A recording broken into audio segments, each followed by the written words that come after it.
The Zarkak's research vessel Eternal Seeker drifted silently through the stellar debris field of System GX-249, its sensors probing the ancient asteroid belt for signs of the long-lost civilization they'd been tracking for decades. Chief Researcher Valen stood at the observation deck, her iridescent scales shifting colors with each new data stream that filtered through her neural interface. The ship's quantum arrays had detected unusual energy signatures emanating from several of the larger asteroids, signatures that matched the theoretical patterns their archaeologists had predicted would be left by the precursor race's technology. After 3 centuries of searching, they might finally have found concrete evidence of the species that had seeded the galaxy with the basic building blocks of faster-than-light travel. Energy spike detected at coordinates 227 Mark 43, announced third observer Kelf, his voice carrying the formal tones of their scientific cast. Pattern suggests artificial origin, but something's wrong with the readings. Valen glided across the deck to examine the data herself. The energy signature was indeed artificial, but it didn't match anything in their extensive database. It was raw, almost crude by Zarkak standards, yet undeniably powerful. "Magnify that sector," she ordered. The holographic display zoomed in on a section of space that should have been empty. Instead, a massive shape seemed to materialize from nowhere, angular, aggressive, and bristling with what could only be weapon systems.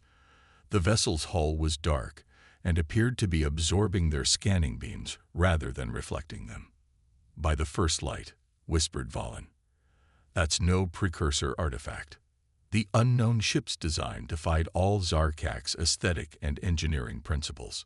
Where their vessels were organic curves and seamless surfaces, this thing was all sharp angles and exposed hardware.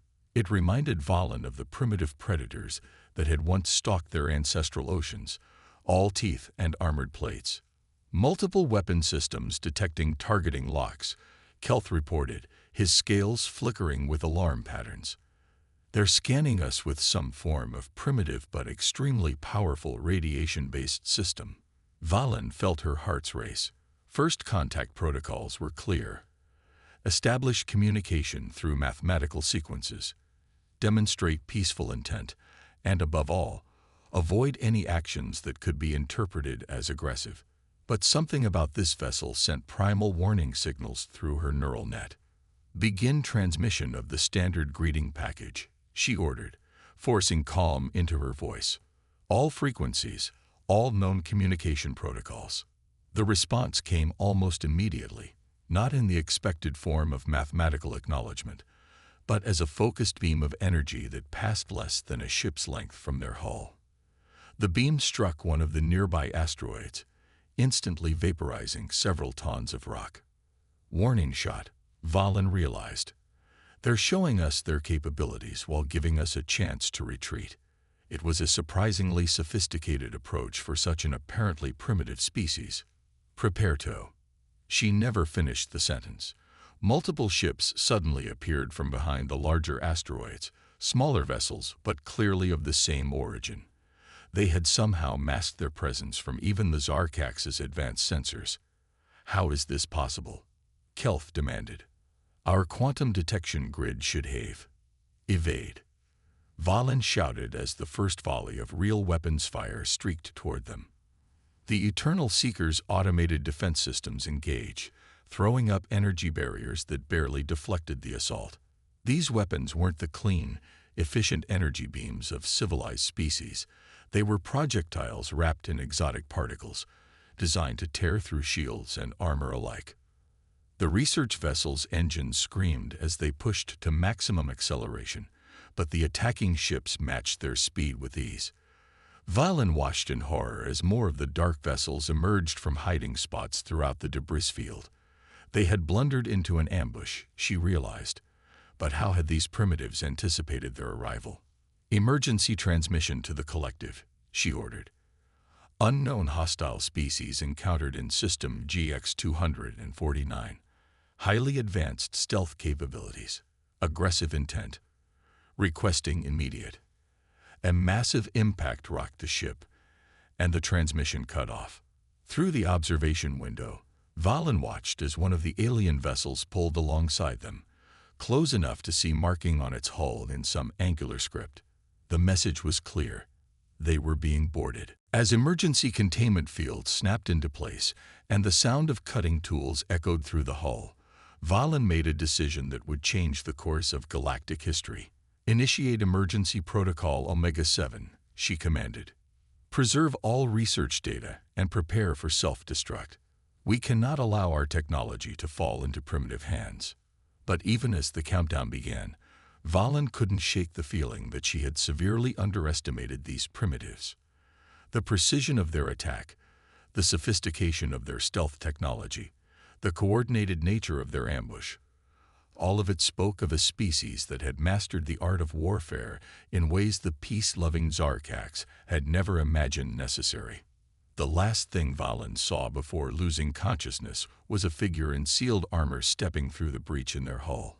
Its design was as angular and aggressive as their ships, but there was something unmistakably intelligent in its movements.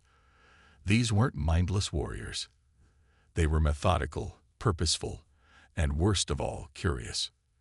The Zarkax had come seeking evidence of ancient civilizations.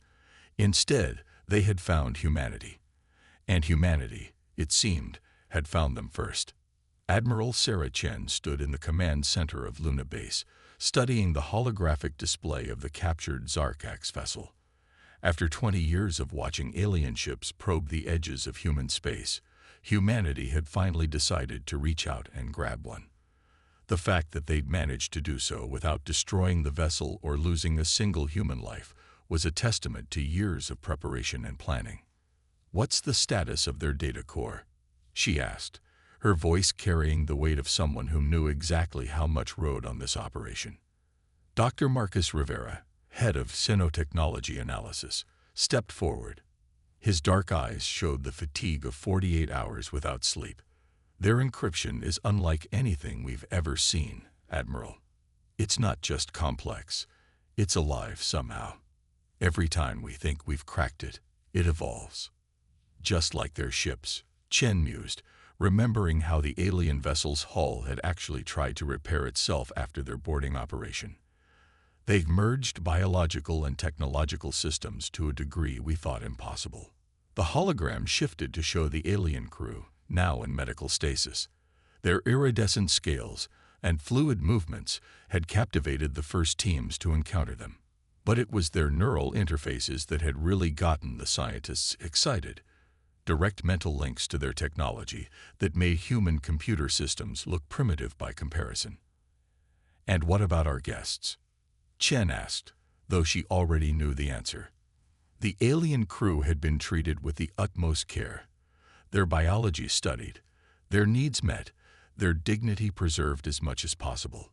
Humanity had waited too long for this moment to risk ruining it with cruelty. "The one we believe to be their leader is showing signs of consciousness," Rivera reported.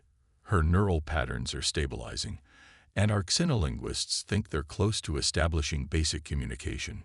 Chen nodded, but before she could respond, alarms began blaring throughout the base. Lieutenant Commander Jackson rushed into the command center, his dark skin glistening with sweat despite the climate control. "Multiple contacts detected at the edge of the solar system," he reported, pulling up a new tactical display. 17 vessels, same design as our guests, but much larger. They're not even trying to hide." Chen studied the new arrivals. Where the research vessel had been sleek and unassuming, these ships bristled with what were clearly weapon systems. Their organic-looking hulls pulsed with energy patterns that made her eyes hurt to look at. "They're broadcasting," Jackson added. "All frequencies, all known formats. The AI translators are working on it now." The message, when it came through, was surprisingly clear. "Return our people and your punishment will be minimal. Resist, and we will show you why the Zarkax Collective has maintained peace in this sector for 10,000 years. Peace through superior technology," Chen murmured. "Always works until you meet someone who thinks differently." She straightened her uniform. "Send our response." The message they prepared was simple: footage of the alien crew in comfortable containment, being treated well, along with detailed scans showing their research vessel was intact. Attached was a simple text: "We wish to talk." The response was immediate, another energy surge from the alien fleet. But this one was different, more focused. Every quantum sensor on Luna Base went dark simultaneously. "They're trying to blind us," Jackson realized. "Standard protocol for their peacekeeping operations, according to the files we decoded. Remove the opponent's ability to gather intelligence, then demonstrate overwhelming force." Chen allowed herself a small smile. "Except we're not relying on quantum sensors, are we?" "No, ma'am," Jackson confirmed. "Good old-fashioned radar and lidar arrays are tracking them perfectly. They don't seem to realize we still use such primitive technology." The tactical display updated with new information from Earth's defensive grid. The alien ships were moving into an attack formation that would have been impressive against their own kind. A perfect three-dimensional geometric pattern designed to maximize their advanced shielding technology. "They're about to learn an expensive lesson about assuming technological superiority equals tactical superiority," Chen said. "Execute Operation Pandora." Throughout the solar system, hidden weapon platforms activated. They weren't the elegant energy weapons the aliens would expect, but rather mass drivers loaded with projectiles designed to turn the aliens' own shields against them. The humans had spent years studying how the Zarkax's defensive systems worked. Now it was time to put that knowledge to use. "All units in position," Jackson reported. "Waiting for your order, Admiral." Chen took a moment to study the alien crew member in stasis, the one they'd identified as Valen. "I want to apologize to them when this is over," she said quietly. "We didn't want their first contact with humanity to be like this, but they've spent so long watching us, studying us, treating us like some primitive curiosity to be observed and catalogued. They never considered we might be watching them back, learning, preparing." She turned to face the tactical display. "The Zarkax believe they're the guardians of peace in this sector. Today they're going to learn that peace works best when all parties are treated as equals. Launch the first wave." As humanity's response to the Zarkax ultimatum began, Chen couldn't help but think about how this confrontation would reshape the galaxy. The collective was about to discover that humanity's apparent technological backwardness wasn't a weakness, it was a choice, born from centuries of preparing for exactly this moment. The first impacts against the alien shields lit up the tactical display like miniature suns.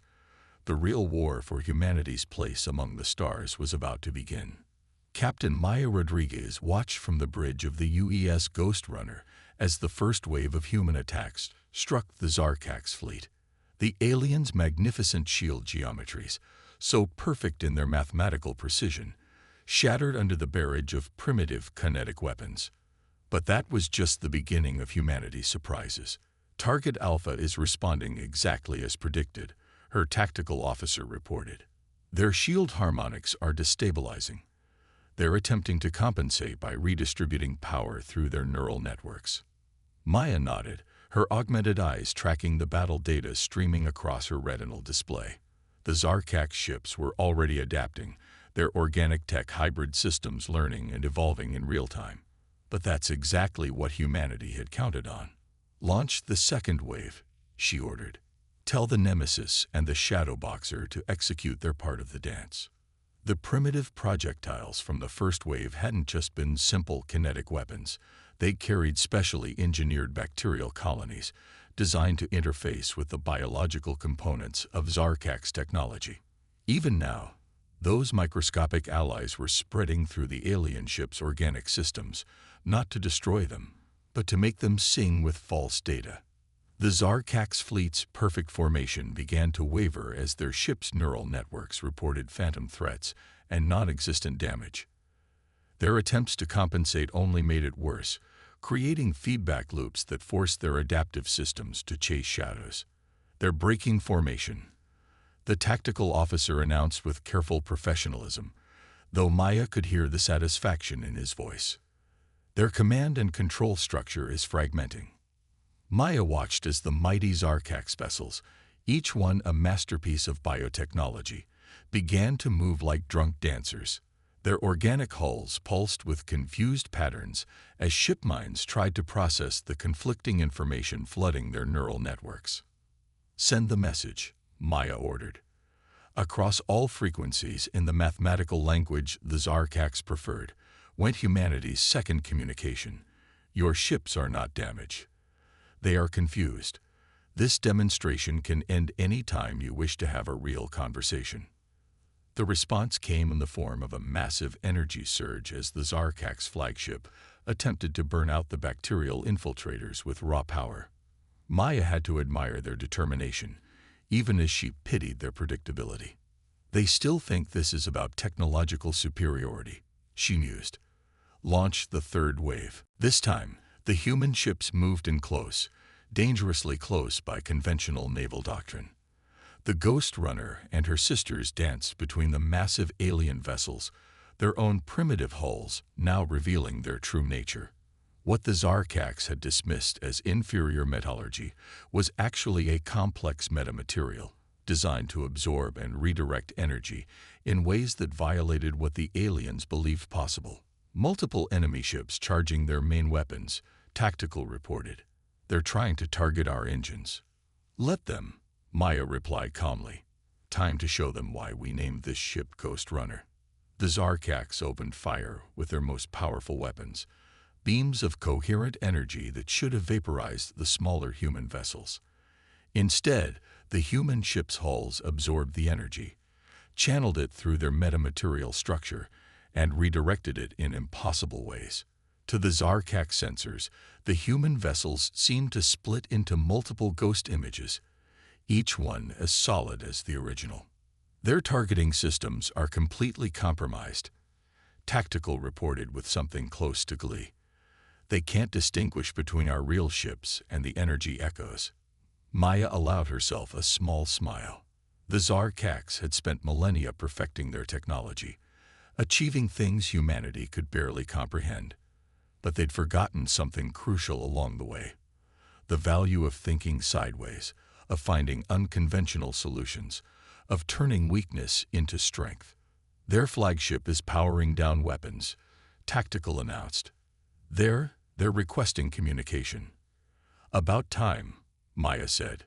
"Signal Admiral Chen that Phase 1 is complete, and get me a direct channel to their flagship. I think it's time we showed them another human trait they didn't expect." "Mom." "Mercy," Maya explained. "They came here expecting to discipline a primitive species. Instead, we've shown them that their technological superiority isn't absolute. Now we show them that victory doesn't have to mean destruction." As the channel opened to the Zarkax flagship, Maya composed herself. This conversation would be historic, the first real dialogue between humanity and the collective. They had earned the aliens' attention with force. Now they would earn their respect with wisdom. "This is Captain Maya Rodriguez of the United Earth ship Ghost Runner to Zarkax Command," she broadcast. "We apologize for the confusion we've caused your neural networks. Your ships will return to normal function once we deactivate our countermeasures. Shall we discuss terms for a more productive relationship between our species?" The response, when it came, carried a note of something Maya hadn't expected to hear in the Zarkax's mathematically precise communications: humility. The combined human Zarkax fleet hung in high orbit above Proxima Centauri, humanity's first extrasolar colony. Captain Maya Rodriguez stood on the bridge of the Ghost Runner, now modified with Zarkax bio-neural interfaces that merged seamlessly with human metamaterial technology. Beside her, Valen's scales shifted with anticipation as they watched the sensor feeds. "Multiple quantum ruptures detected," the tactical officer announced. "Energy signatures match previous attacks. They're bigger this time. Much bigger." The void split open as their enemy finally revealed themselves. The vessels that emerged were neither organic like Zarkax ships, nor angular like human designs. They were wrong somehow, as if they'd been built by beings with no concept of physical space as either species understood it. 7 capital ships, Valen reported, Her neural interface processing data faster than any human computer, energy outputs exceeding anything in our database. Their weapon systems are impossible. Impossible is what we do best, Maya reminded her. Admiral Chen, the combined fleet is ready. From her command post on Luna Base, Admiral Chen's hologram nodded.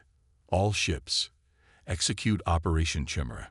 Show them what happens when humanity and the collective work together. The first wave of alien weapons fire streaked toward the colony, beams of energy that seemed to twist reality itself. But they never reached their target. The combined fleet's defensive screen, a merger of Zarkak's biological shields and human metamaterial technology, didn't just stop the attacks. It absorbed them, redirected them, turned them into fuel for what was coming next.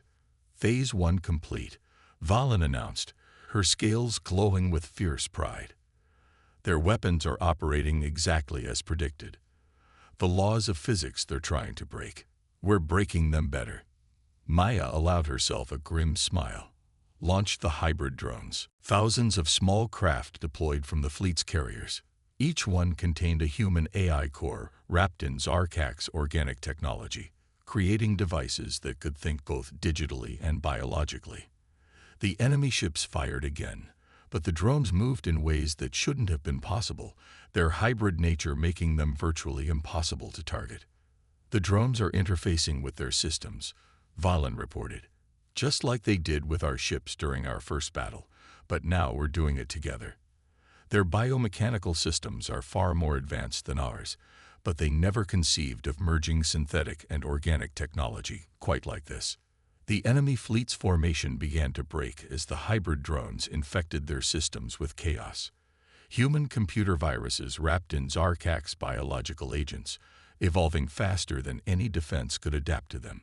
But the invaders weren't done. Their capital ships began to power up something massive, something that made both human and Zarkak sensors scream warnings.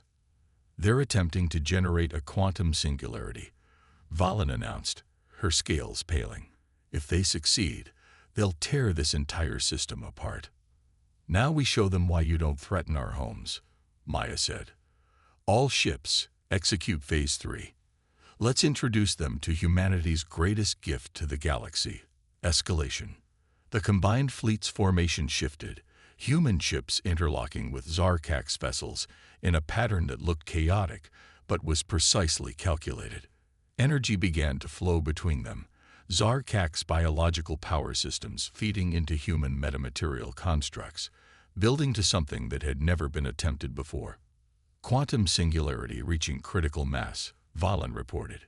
Their weapon will fire in 30 seconds. That's all we need, Maya assured her. Humanity spent centuries imagining the worst that could happen and figuring out how to survive it. The Zarkaks spent millennia perfecting the art of controlling energy and matter. Apart, we were strong. Together, the combined fleet glowed with power as the hybrid technology reached its peak. The enemy singularity weapon fired, a beam of pure gravitational force that should have torn everything apart. Instead, the human Zarkak's formation caught it, channeled it, and reflected it back, not as a weapon of destruction, but as a cage of twisted spacetime that trapped the enemy fleet in their own attack. Containment field stable, Valen announced with something close to awe. Their ships are. They're being pulled into their own singularity. We've turned their weapon against them in a way they never imagined possible. The enemy vessels, for all their advanced technology, had never encountered anything like this fusion of human ingenuity and Zarkak's precision. One by one, they'd vanished into the gravitational trap they had created, their impossible weapons useless against the combined might of two civilizations they had dismissed as inferior. As the last enemy ship disappeared, Maya turned to Valen. Your people taught us that peace through superior technology was possible. We taught you that technology alone isn't enough. Together, we just proved that the galaxy has a lot more to learn about what's possible. Valen's scales rippled with colors of agreement and respect. The collective always believed we were the guardians of peace in this sector. Now, I understand. True peace doesn't come from one civilization's strength, but from many civilizations working together, each bringing their own gifts to the challenge. On screens throughout the fleet, human and Zarkak's crews celebrated together. The invaders had come expecting to find weak, divided prey. Instead, they had discovered something far more dangerous: two species who had learned to combine their strengths and overcome their differences in the face of a common threat. "Send word to Earth and the Collective," Maya ordered. "The immediate threat is contained, but there will be more out there. We need to be ready." "We will be," Valen assured her, her scales showing patterns of determination. "Humanity has taught us the value of paranoia, while we've shown you the benefits of precision. Together, we'll be ready for whatever the galaxy throws at us next." As the combined fleet moved to secure the system, Maya couldn't help but smile. The invaders had tried to use impossible physics to destroy them. Instead, they had sparked something truly impossible: a partnership that would reshape the galaxy's understanding of what civilization could achieve when species worked together instead of against each other. The real adventure, she knew, was just beginning.